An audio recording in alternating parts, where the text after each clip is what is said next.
Notre film commence avec une fille nommée Elvira qui voyage en Suède avec sa mère Rebecca et sa sœur Alma. Pendant le voyage, elle lit un livre sur les poèmes les plus célèbres écrits par le prince Julian et s'imagine vivre une histoire d'amour avec lui. Elle est heureuse, amoureuse et rêve de l'épouser et de devenir princesse.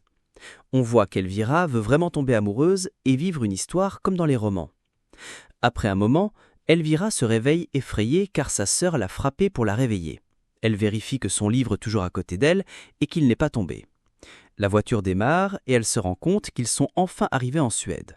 Elle descend de la voiture avec sa sœur et sa mère, puis ils montent dans une autre voiture qui les attendait. Cette voiture les emmène jusqu'à un grand château, qui émerveille Elvira dès qu'elle le voit. À ce moment, le propriétaire du château et sa fille viennent les accueillir. On apprend que l'homme s'appelle Otto et que sa fille s'appelle Agnès. Otto accueille chaleureusement Rebecca et on comprend qu'ils ont une relation.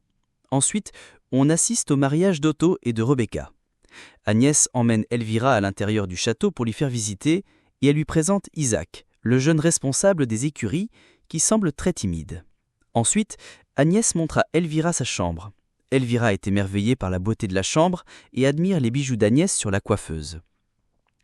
En regardant par la fenêtre, elle aperçoit le château du prince Julian et en est très surprise.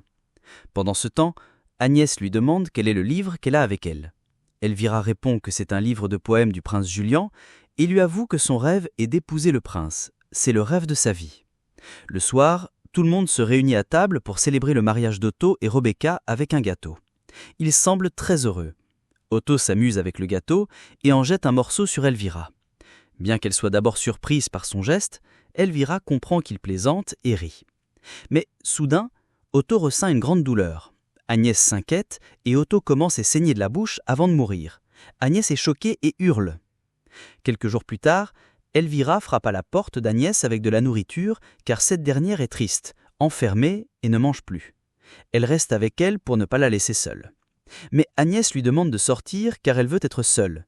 Elvira essaie de la consoler et lui raconte que lorsque son père est mort, sa mère dormait tout le temps. Mais le temps guérit tout. Agnès, en colère, refuse qu'on compare son chagrin à celui de quelqu'un d'autre. Elle demande à Elvira de quitter son lit, de ne pas toucher à ses affaires et lui dit que si ce n'était pas pour l'argent de son père, Otto n'aurait jamais pensé à épouser sa mère ou à faire entrer des gens comme elle dans le château.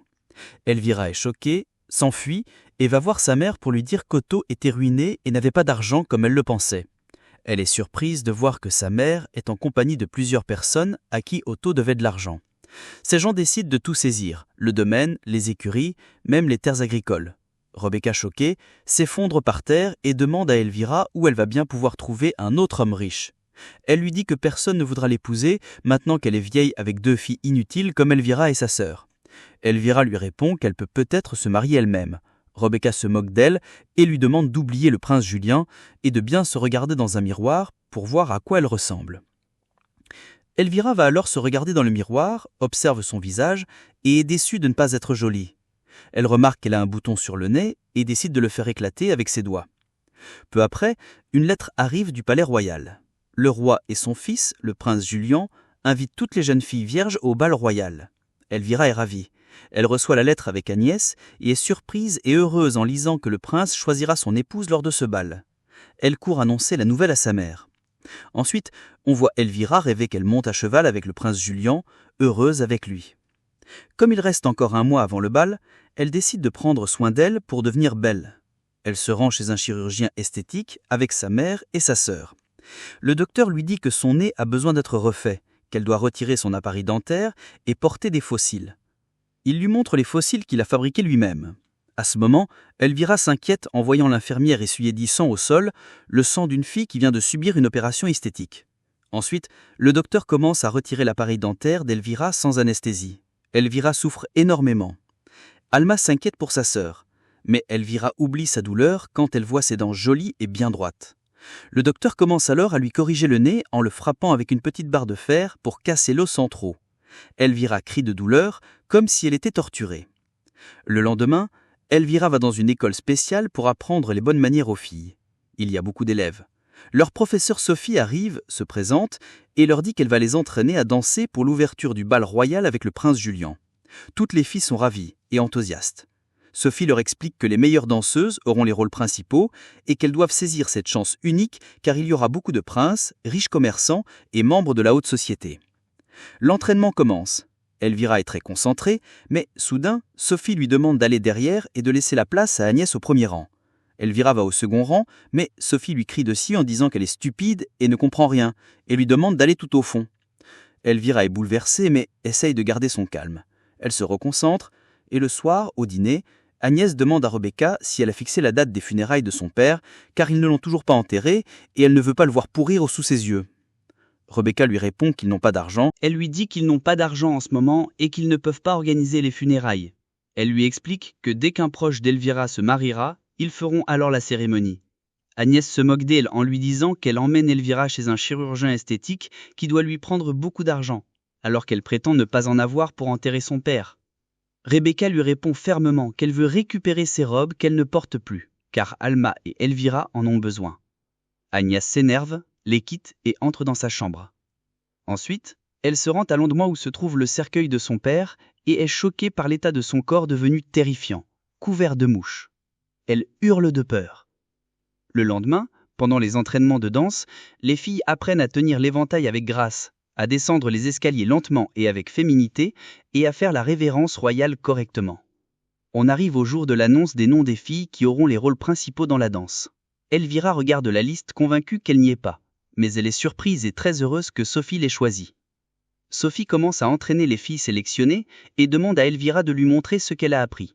Elvira commence à danser selon les enseignements de Sophie, mais celle-ci l'interrompt et lui dit qu'elle est talentueuse, mais que son talent est gâché. Elle lui avoue qu'elle ne voulait pas la choisir, mais que sa mère a payé pour qu'elle soit là, et qu'elle doit maintenant faire plus d'efforts et se concentrer pour réussir au moins quelque chose dans sa vie. Elvira est profondément blessée, mais cache ses sentiments. Sophie fait alors danser Agnès à la place d'Elvira. Le soir, Rebecca se fâche contre Elvira car sa robe ne ferme plus, ce qui signifie qu'elle a grossi. On découvre ensuite qu'Elvira cache de la nourriture dans le tiroir de sa chambre pour manger en cachette. Le lendemain, Elvira entend Madame Vanga de l'école de bonne manière dire à Agnès que le prince tomberait sûrement amoureux d'elle s'il la voyait. Ensuite, Vanga parle avec Elvira, qui confie qu'elle se déteste, se trouve moche et pense qu'elle n'est pas aimée parce qu'elle est grosse et âgée. Vanga tente de lui redonner confiance en elle et lui dit qu'elle est belle de l'intérieur comme de l'extérieur. Elvira lui montre son nez et la cicatrice laissée par l'opération. Vanga lui donne alors un souvenir, en lui disant que la vraie valeur vient du cœur.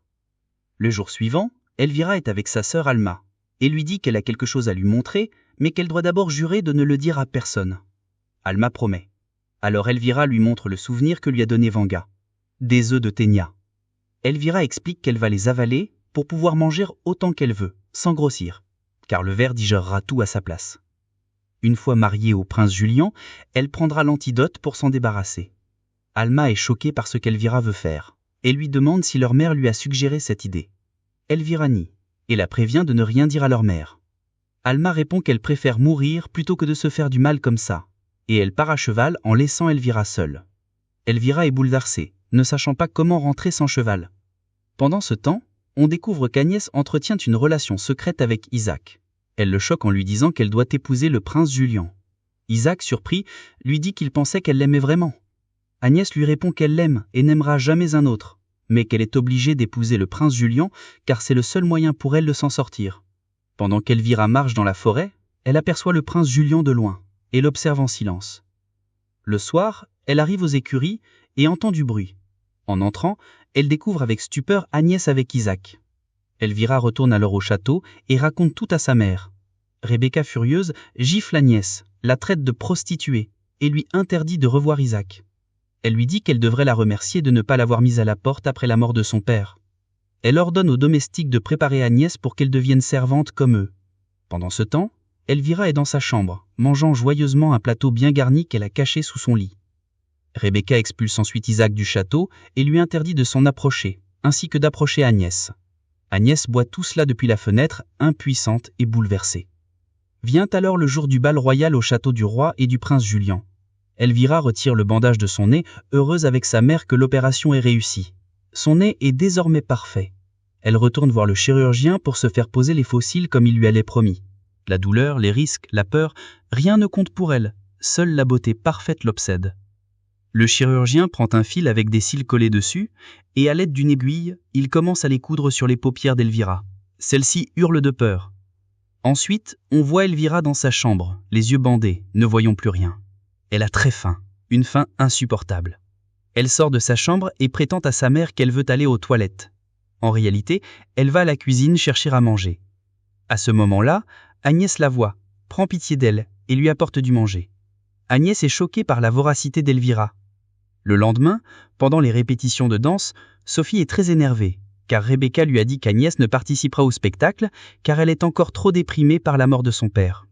Vanga dit à Sophie qu'elles peuvent trouver une remplaçante. Sophie examine les filles et décide de donner sa chance à Elvira.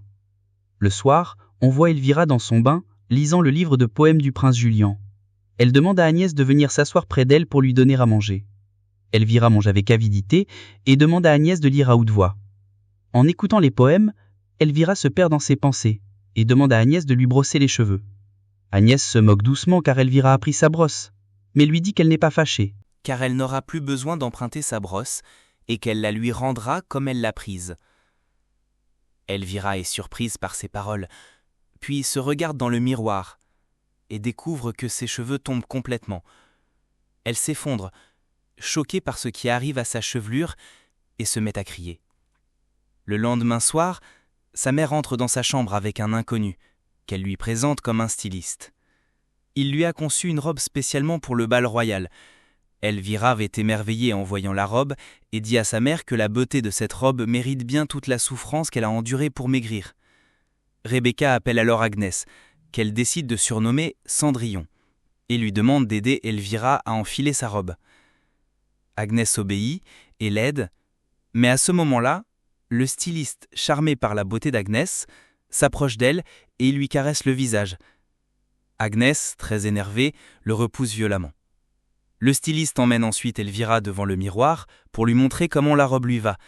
Il trouve cependant qu'elle a l'air malade et remarque que ses cheveux tombent. Il le montre à Rebecca, qui est choquée de voir qu'Elvira souffre de calvitie.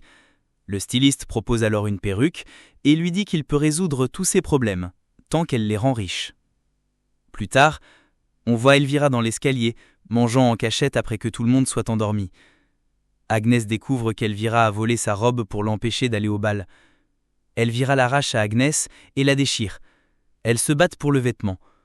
Rebecca arrive à cause du bruit. Elvira, effondrée, lui dit qu'Agnès veut aller au bal du roi et du prince Julian, et qu'elle a même préparé une robe pour cela. Rebecca la rassure.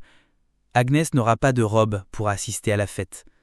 Elle lui dit de dormir, lui donne un sédatif pour l'endormir.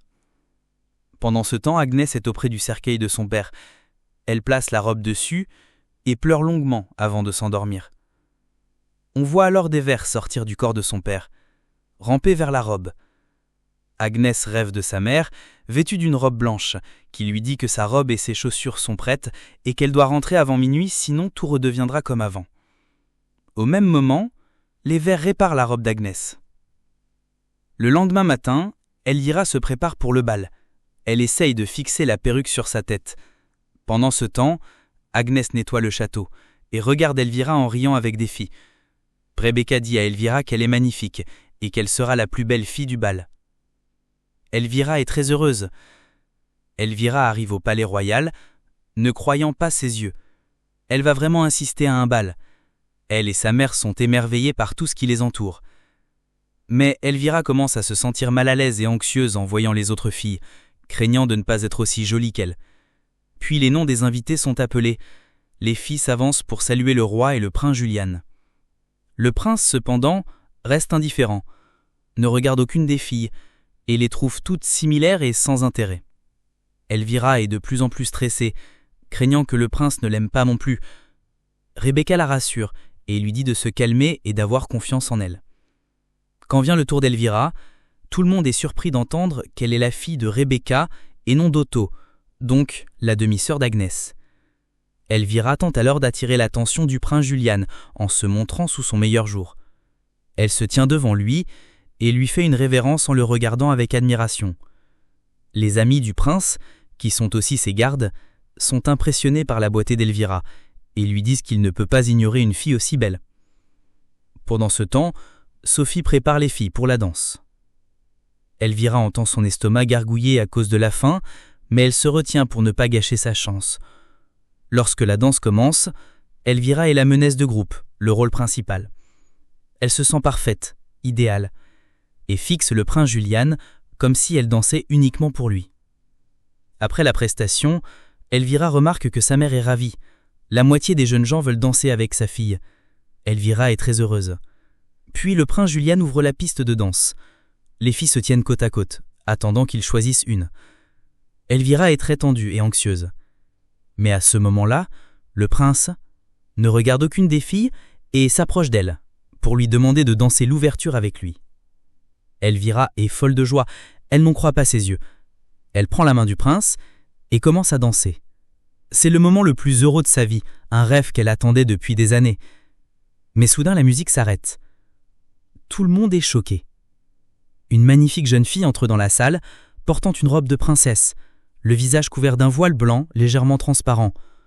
Elle s'approche du prince avec assurance. Sans hésiter, il quitte Elvira et va vers cette mystérieuse jeune fille pour danser avec elle. Elvira est dévastée. Elle s'effondre, pleure, quitte rapidement la fête, se cache dans une pièce et vomit du blanc ainsi qu'une grande quantité d'œufs de ténia. Elle est terrifiée. Rebecca la rejoint et lui demande ce qui lui arrive. Elvira lui dit qu'elle est en train de mourir, mais Rebecca lui ordonne de se reprendre car beaucoup de riches veulent encore danser avec elle. Elvira retourne alors sur la piste de danse et continue à danser avec ceux qui la demandent, supportant la douleur pour espérer épouser un homme riche ou un prince. Mais elle sombre dans la folie. Elle se sent brisée en voyant le prince Julian danser avec une autre qu'elle. Mais un jeune homme nommé Frédéric l'interrompt et lui demande de danser avec lui. Quand elle regarde sa mère, elle la voit debout au milieu des hommes essayant de séduire un riche pour l'épouser. Elvira commence à avoir des vertiges, des hallucinations. Elle voit des vers partout, sur la nourriture et autour d'elle. Elle est terrifiée, perd le contrôle d'elle-même et reçoit un grand choc en découvrant que la fille avec qui dansait le prince enlève son voile. C'est Agnès. Elle n'en croit pas ses yeux. Comment a-t-elle réparé la robe et est-elle venue au bal? Quand l'horloge sonne minuit, Agnès s'enfuit pour rentrer au château, comme sa mère lui avait demandé dans le rêve, et le prince Julian n'a pas le temps de voir son visage. Ensuite, il annonce à tout le monde qu'il est tombé amoureux de la fille avec qui il dansait et veut l'épouser, mais malheureusement, elle s'est enfuie avant qu'il ne voie son visage, ne connaisse son nom ni sa famille. Il ajoute qu'elle a perdu une chaussure et que la fille à qui elle ira sera celle qu'il épousera. Sur le chemin du retour, on voit Elvira en pleurs, totalement dévastée, criant de colère et d'effondrement. Une fois au château, elle descend précipitamment de la voiture, entre dans la chambre d'Agnès, les yeux remplis de haine et de colère, prend des ciseaux et la menace. Agnès prend peur. Elvira lui dit qu'elle veut l'autre chaussure ou elle la tuera. Agnès essaie de lui échapper et tente de lui arracher les ciseaux, mais Elvira, aveuglée par la rage, est plus forte. Elle tente d'étrangler Agnès en lui demandant où est la deuxième chaussure. Agnès refuse de répondre et tente à nouveau de fuir. Elvira la poursuit avec les ciseaux et la pousse dans les escaliers. À ce moment, la chaussure tombe de la poche d'Agnès. Rebecca arrive au château avec quelqu'un et ne veut pas qu'il voie Elvira brandissant les ciseaux, menaçant sa demi-sœur. Elle lui demande de se calmer, mais Elvira lui révèle qu'Agnès est la fille qui dansait avec le prince Julian et lui montre la deuxième chaussure qu'elle a réussi à lui prendre. Rebecca lui dit alors d'aller dans sa chambre se reposer, lui fait comprendre qu'elle ne laissera pas passer cette opportunité et fait entrer l'homme qu'elle a rencontré au bal. Elvira, contrariée, monte dans sa chambre. Là, elle découvre avec horreur que la chaussure ne rentre pas, elle est trop petite. Elle réfléchit à ce qu'elle peut faire, obsédée par l'idée d'épouser le prince Julian. Elle a alors une idée folle. Elle prend les ciseaux et décide de se couper des orteils pour que la chaussure lui aille. Sans réfléchir, sans hésiter, sans peur, elle s'ampute et hurle de douleur, se sentant mourir. Alma et Rebecca entrent, paniquées. Alma essaie d'arrêter l'hémorragie, tandis que Elvira répète que maintenant la chaussure lui ira. Rebecca tente de la calmer, lui donne un sédatif pour atténuer la douleur et dit à Alma que Elvira s'est coupé le pied droit, alors que la chaussure que le prince détient est celle du pied gauche. Alma est choquée, demande à sa mère de laisser Elvira tranquille, lui dit que c'est assez et s'en va. Mais Rebecca est déterminée à ce que la chaussure convienne à Elvira. Elle prend les ciseaux et coupe les orteils du pied gauche d'Elvira. Pendant ce temps, Elvira rêve que le prince Julian lui met la chaussure, la prend dans ses bras et lui dit qu'il veut l'épouser, car elle est l'amour qu'il cherchait depuis des années. Le lendemain matin, Elvira se réveille en sursaut, avec une douleur terrible aux 2 pieds. Elle entend le crieur public annoncer que le prince Julian va passer chez chaque jeune fille pour essayer la chaussure. Elvira tente de se lever, mais elle n'arrive pas à marcher. La douleur est insupportable. Elle se met à pleurer de désespoir, rampe sur le sol et tombe dans les escaliers. Agnès la voit et reste choquée par ce qu'elle a fait. Elle la laisse à terre et sort car le prince Julian est arrivé. Elle essaie la chaussure, elle lui va parfaitement. Elle et le prince Julian sont fous de joie. Pendant ce temps, Elvira est à terre, anéantie. Tout ce qu'elle a fait n'a pas permis de réaliser son rêve. Elle a tout perdu. Son rêve, elle-même, sa santé et sa beauté qu'elle ne supportait pas. Finalement, le prince Julian épousera une autre qu'elle, Agnès. Alma vient voir Elvira, essaie de la ranimer et lui propose de partir ensemble. Elle lui demande où est l'antidote pour la soigner. Elvira le prend, mais ressent alors une douleur atroce au ventre. Elle vomit de violence et à sa grande horreur, une énorme ténéa, vert solitaire, sort de sa bouche, longue et terrifiante. Elle découvre qu'il y en a plusieurs. Elle regarde sa mère, qui est occupée avec son amant, et ne se soucie ni d'Elvira ni de ce qui lui arrive. Alors, Alma emmène Elvira loin de château. Elle l'aide à monter sur un cheval. Ensemble, elles quittent la ville pour essayer de commencer une nouvelle vie, loin de tout, et le film se termine.